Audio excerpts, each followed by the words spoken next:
Yan tol. Kaya nagtaka kami tol. Dahil maraming bangkay na nadaanan namin ni Julio. Kaya patuloy pa rin kami sa paglalakbay. Sa paghanap ila Kuya Buds. Kaya successful tol na natawagan namin si Kuya Buds. At nagbigay po siya ng location sa amin. Kaya sinin niya yung location. Papunta kami doon dahil naghihintay sila sa amin. Pero kung sakaling may maramdaman sila na kalaban, ay mag-send daw sila ulit ng location para maalaman namin kung saan na sila banda dahil nasa malapit na daw kami. Kaya yung putukan na narinig namin hindi gaano malakas, sila daw yun. Kaya patuloy kami pumapasok sa area na ito para matagpuan namin sila Kuya Buds dahil napakalaking area na ito tol at malawak. Pero positive tol na makuha na namin dahil may mga bangkay kaming nadaanan, mga patay na bagong-bago talaga. Parang yung tumira talaga niyan ay sila Buds siguro. Di ba Brad?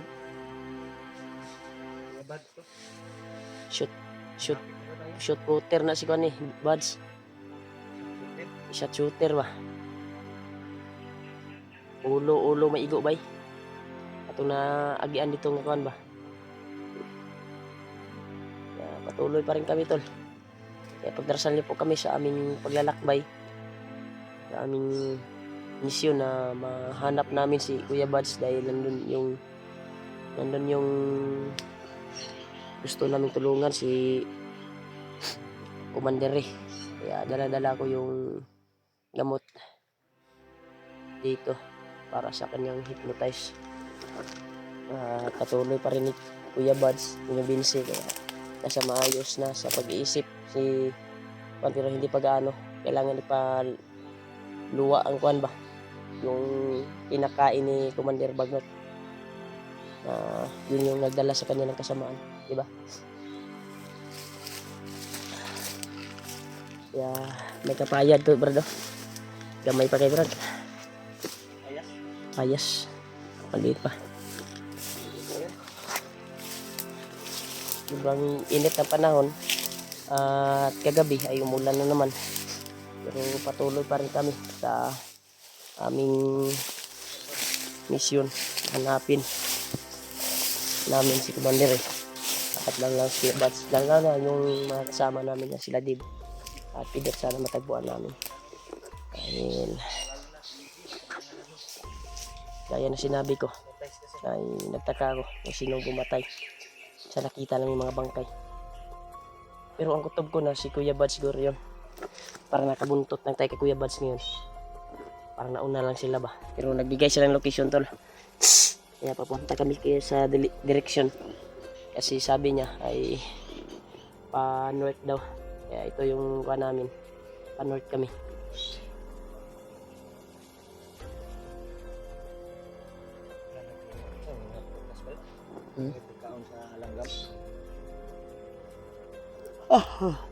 Katubo na kong gano'n. Wait, tarot talaga din igot. Hindi tayo nakatulog na maayos dahil umulan. So wala tayong masisilungan na kung talaga sa puno lang tayo, kami natutulog tol, sa puno ng malaking puno. Sumanday lang yung kuha namin para makabantay kami kapag may kalaban na darating. Sabi ay huwag tayong ganyan sa Brad.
Ada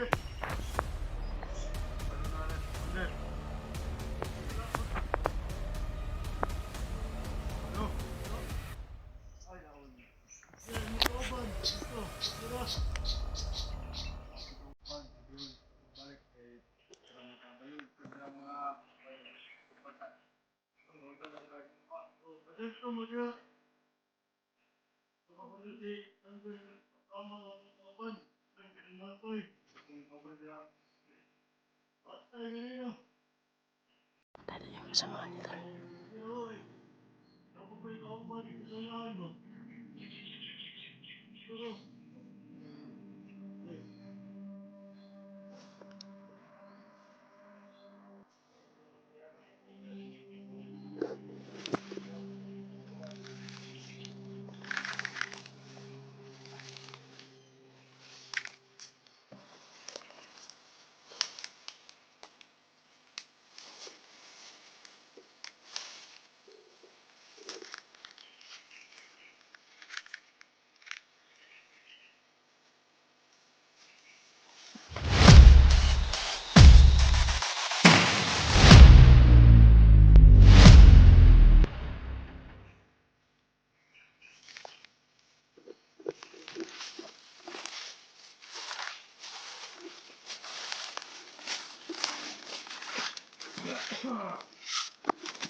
Yan sa blaga, dagan sila diri bro.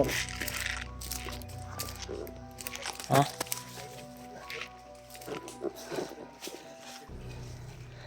Dagan sila diri bro. Marami to sila betul.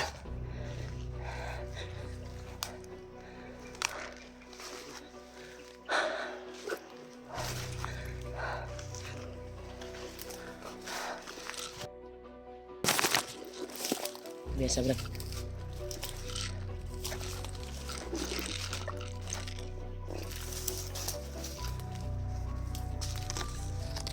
Berat. Ikut ano na eh. May bantay ka pun dari. May bantay pa rin tol. Isud-kisud lo ni iriyahan eh. Daming bantay.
Kinapang ni ulo na pala.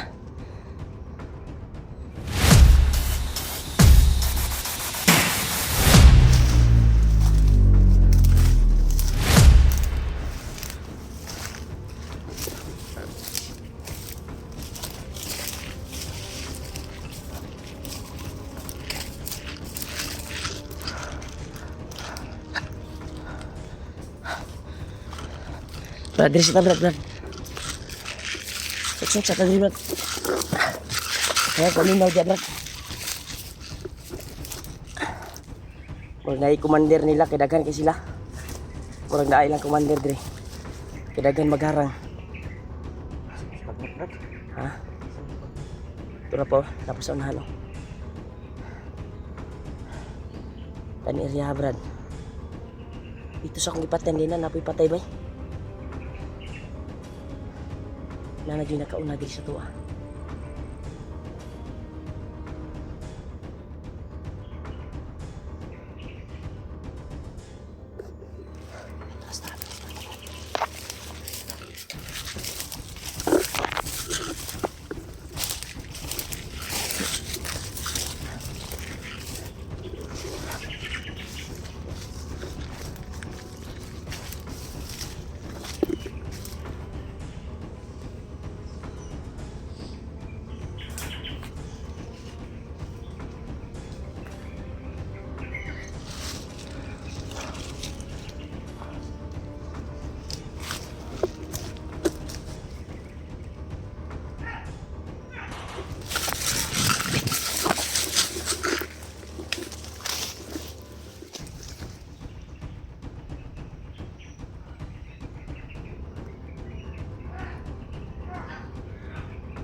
Si Bagnot.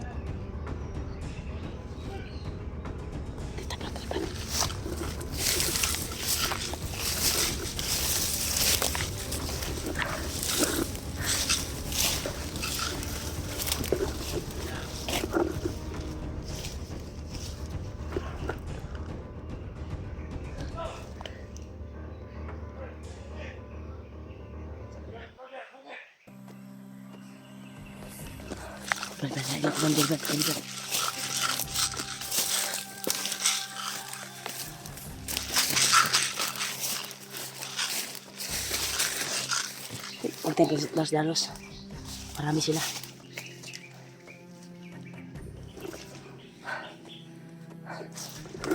Marami sila tol.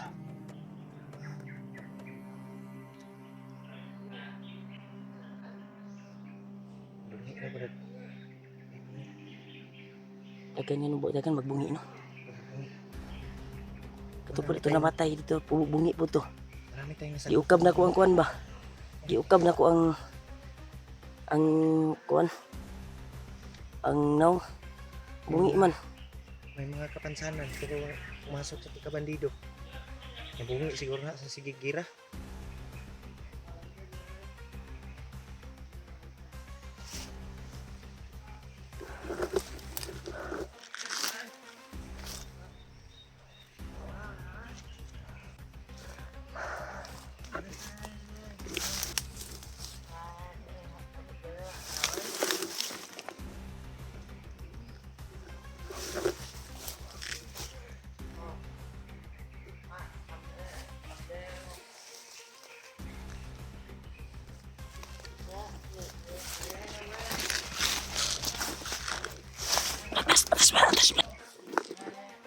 Atas tali.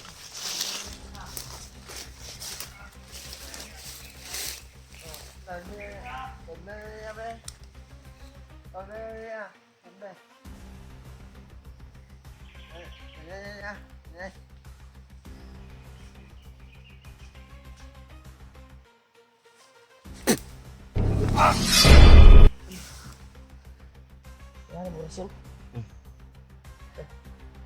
Nangilan ni Ibu ng oras yun tol. Bilas na magpaputo brad kaya medyo mabulabog ta. Tapos yung gamitin natin.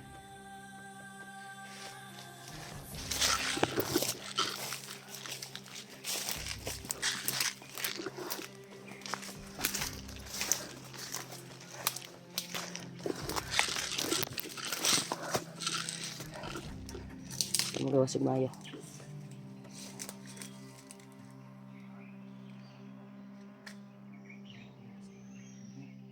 Na mga uwag ko. Nagor si Bagnot diri ba? Kan iryani na si Bagnot diri. Huwag na kayo kumpiyansa. Kailangan kuha natin to. Itong daanan na ito makatabok taan nga dalan ba? Pusigin natin na makakuantay tawid. Kasi nandito yung sinin ni Kuya Buds. Pa-north kasi yung kuan niya. Nasa north daw.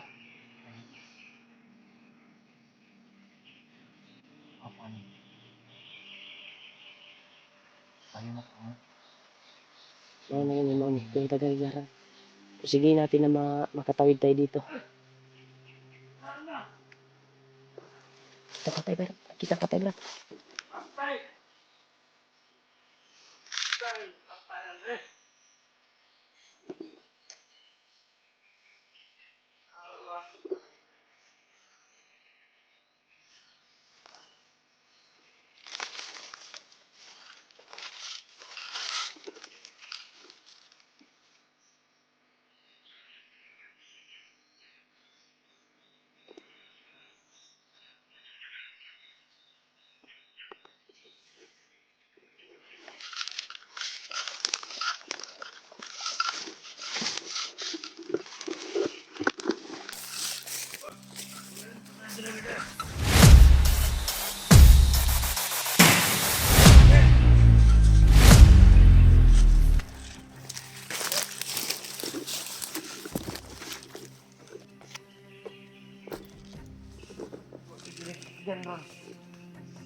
Ilan na oras yun, tol? Nakitaan lang bungi. Dilta. Sa'yo ba, Padre?